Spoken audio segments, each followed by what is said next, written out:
Assalamu alaikum. Hello and welcome. Today we are going to talk about the lockdown.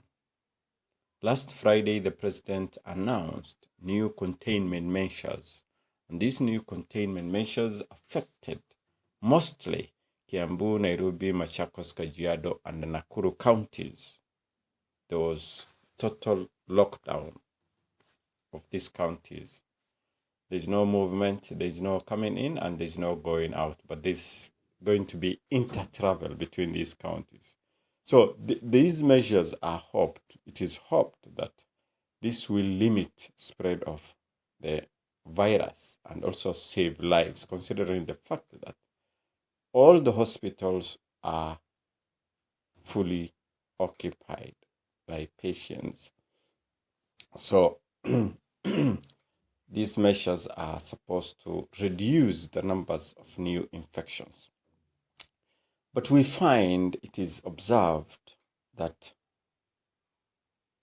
there's a lot of concern surrounding an extortion of the public by matatus and the bus crews, who have increased the fares by 3 times, in some cases even 4 times the normal rate. This is unacceptable because these people are either students or are people who have come in to Nairobi and the neighboring counties to do some sort of visit or do some sort of business. And if these fares are hiked to this level, then their life will be a bit more complicated. Now, there should be some kind of consideration for travelers by these transport providers. And very soon, the Form 4s are going to complete their exams.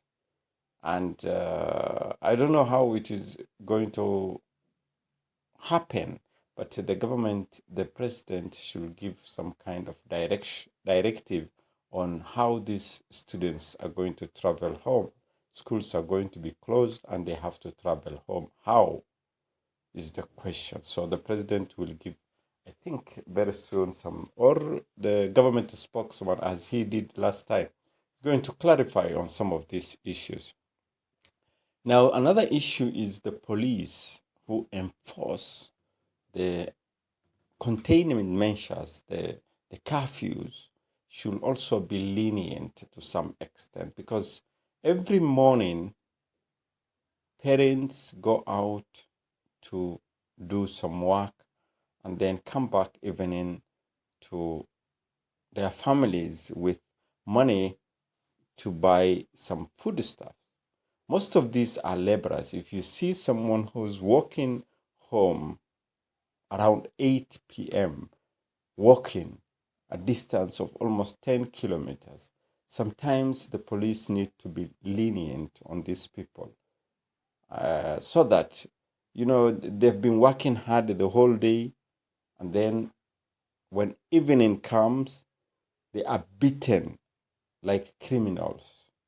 Someone who's gone out to earn a living for his family, probably he's got 300, 400, even 500, then he's coming home, or he's a border rider, or a manual laborer, or even a house help.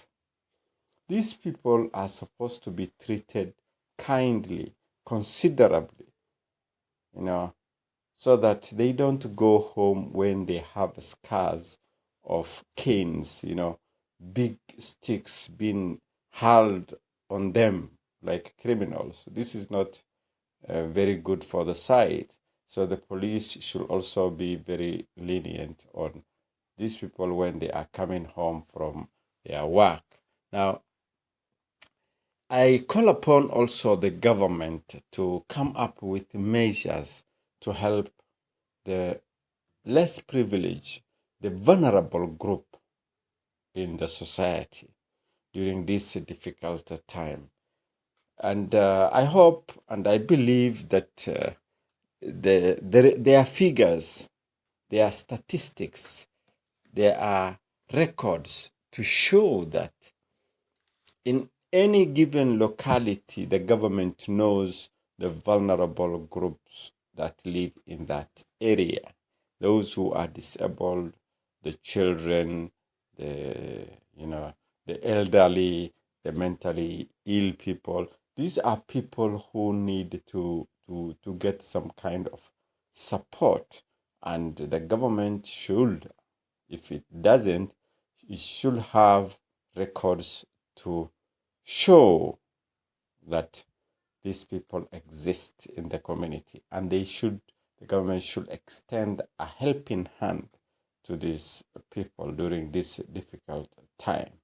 Now, generally, the people, the citizens of this country, are looking upon the government for help, and any measures announced should be geared, should be directed, should have that containment. It should have that